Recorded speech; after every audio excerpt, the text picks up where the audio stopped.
اليوم كي تسمع اسم كريم الغربي تتفكر الكوميديا الشخصية والضحك. اما قبل ما يولي معروف بالشكل هذا كان لازم عليه يعمل طريق كبير ما بين المسرح والتلفز.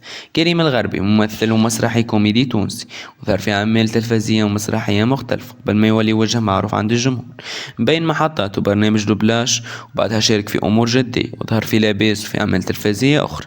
اما التحول الحقيقي في صورته عند الجمهور جاء مع الشخصية الكوميدية اللي لعبها، واحد من أشهر الشخصيات اللي كان لعبها في حياته صبري لاس فيغاس في دنيا أخرى. شخصية الشاب من حي شعبي حيث تتقلب بطريقة غريبة بعد ما يدخل في حكاية ورقة يا نصيب رابح.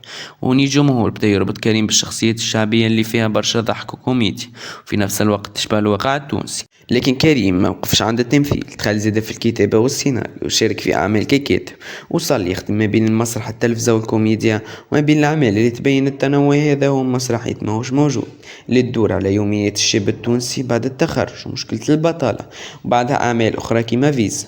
وعلى الوقت ولا كريم من الوجوه اللي تنجم تشوفها في أكثر من مكان، تمثيل، مسرح، سكتشات وتقديم برامج.